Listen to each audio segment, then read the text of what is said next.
Alors bienvenue dans cette nouvelle vidéo. Aujourd'hui on va parler de YouTube, qui plus est on va parler de miniatures YouTube. J'aimerais te montrer comment est-ce que tu peux créer de belles miniatures pour YouTube avec Photoshop. Je vais vraiment parler aujourd'hui de Photoshop, tu verras, je vais t'expliquer pourquoi juste après, mais c'est quelque chose que tu peux répliquer aussi avec d'autres logiciels gratuits comme notamment Canva. Avant de rentrer dans le vif du sujet et de te montrer sur mon ordinateur comment est-ce que je fais pour créer ce genre de miniatures, j'aimerais te parler un petit peu de l'importance des miniatures sur YouTube. C'est quelque chose dont on parle très peu, mais finalement la miniature YouTube, c'est l'emballage de ton paquet cadeau. Quand tu publies une vidéo sur YouTube, quand on tape finalement un mot-clé et qu'on cherche à se renseigner sur un sujet, ce qu'on va voir en premier, c'est déjà le titre de la vidéo, ça c'est une première chose, mais en deuxième, c'est la miniature. C'est pas le contenu qu'il va y avoir à l'intérieur de la vidéo, c'est pas les idées que tu vas transmettre à ton audience, c'est réellement le titre et la miniature. Et pour moi aujourd'hui, c'est les deux choses les plus importantes en matière de création de contenu. C'est justement de soigner son emballage, de soigner le paquet cadeau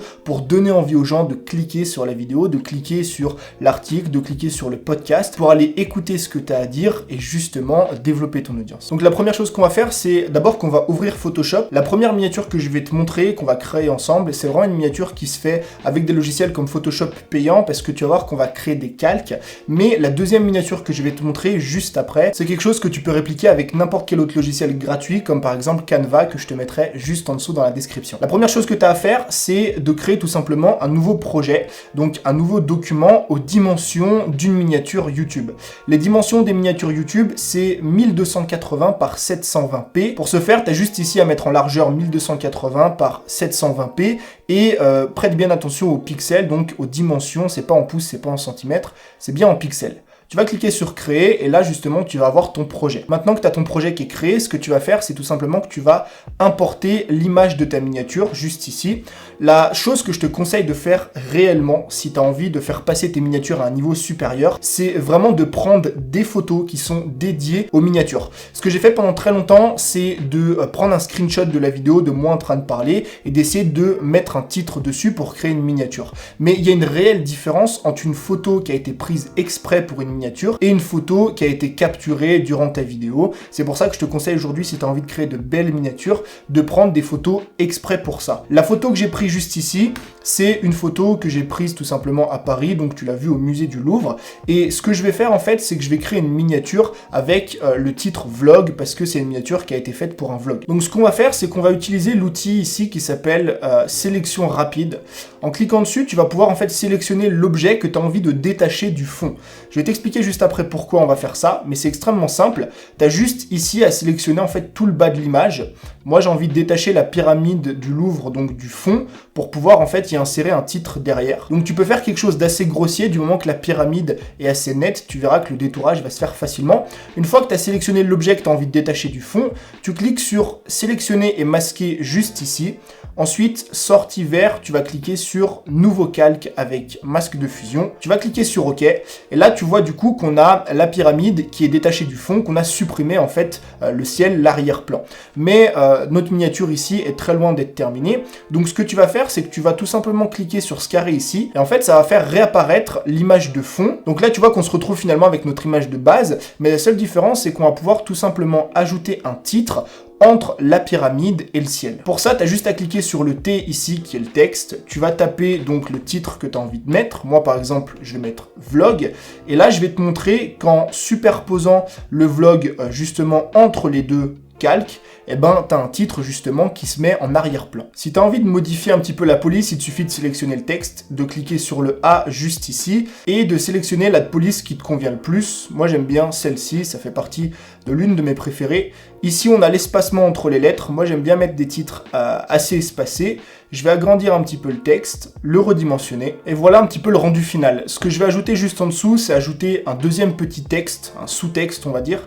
C'est des trucs que j'aime bien faire, donc tu recliques justement sur ton T ici. Ensuite, tu vas ajouter la deuxième partie de ton texte. Moi, je vais mettre tout simplement Paris, je vais diminuer la taille, je vais aussi changer la police, je vais mettre quelque chose d'un petit peu différent, mais cette fois-ci je vais mettre le titre non pas derrière la pyramide mais bien devant, et voilà le rendu final. Tu vois que c'est une miniature qui est assez simple à faire, ça te prend pas énormément de temps et ça te laisse place à pas mal de créativité. Ensuite, pour exporter ton fichier, il suffit de cliquer ici, exportation et exportation rapide au format PNG. Ça va te permettre justement de publier ta miniature sur YouTube. Donc ça, c'est le premier exemple. C'est ce qui va demander un petit peu de détourer justement du texte. Je te montre ici quelques exemples de miniatures que j'ai fait avec cette méthode-là, donc avec le simple fait de détourer un objet de son fond. Donc là, pour ce deuxième exemple, je vais te montrer une miniature que tu peux créer, qui est assez sympa, qui est assez jolie, et qui te demande pas forcément d'avoir Photoshop. Mais moi, je le fais dans Photoshop parce que c'est plus simple.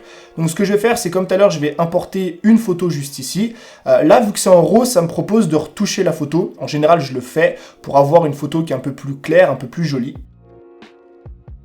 Donc comme tout à l'heure, ma photo est importée et tu vois bien que c'est une photo que j'ai prise exprès pour une miniature YouTube. J'ai fait en sorte de mettre le sac à gauche pour pouvoir avoir la place de mettre le texte à droite. Comme tout à l'heure, tu vas cliquer sur le petit bouton T et tu vas ajouter ton texte juste ici. Une fois que c'est fait, on va encore choisir la police qui nous correspond le plus. Moi, je vais mettre celle-ci pour la miniature. On va agrandir la taille, on va allonger ou réduire les espaces entre les caractères. Une fois que tu as trouvé le texte qui te correspond, ce que j'aime bien faire, c'est rajouter tout simplement des rectangles derrière, donc des carrés, des formes unies. Il te suffit de cliquer ici sur l'outil rectangle, de sélectionner le rectangle que tu as envie de créer, de faire attention à ce que ton rectangle soit bien centré au milieu. Ensuite, de sélectionner la couleur que tu as envie de mettre. Je vais mettre par exemple cette couleur-là. Et là, tu vois que ton texte est derrière les deux rectangles. Il te suffit d'aller juste en bas à droite et de remonter tout simplement ton texte tout en haut. Donc là, tu vois qu'on a l'image juste ici avec le sac qui prend de la place, avec le texte qui prend de la place, mais on a un petit vide juste là. Donc ce que j'aime faire en général, quand je peux le faire, c'est rajouter par exemple des logos ou des noms d'entreprises ou d'outils que j'utilise. Mais si je peux pas le faire, j'aime bien rajouter des petites images comme par exemple une simple flèche. Et ensuite, il suffit de redimensionner la flèche pour qu'elle pointe vers le sac. Et là, tu te retrouves avec une miniature qui est terminée, qui a été assez rapide à faire et qui va te permettre justement de présenter au mieux ta vidéo sous un format minimaliste. Et comme tout à l'heure, tu cliques sur Fichier, Exportation, exportation rapide au format PNG, et là il te suffit tout simplement de publier ta miniature. Donc voilà comment est-ce que tu peux aujourd'hui créer des miniatures qui vont te permettre de mieux développer ta chaîne YouTube avec Photoshop ou avec Canva. Je t'ai donné plusieurs façons un petit peu de créer des miniatures et plusieurs exemples. Si cette vidéo t'a plu ou que tu veux qu'on parle un petit peu plus peut-être de miniatures de YouTube, pourquoi pas de Photoshop, je t'invite juste en dessous à me laisser un commentaire. N'hésite pas non plus à liker la vidéo, à t'abonner à la chaîne. C'était Tony, je te remercie d'avoir regardé cette vidéo jusqu'à la fin. À très vite pour un nouveau contenu. Ciao!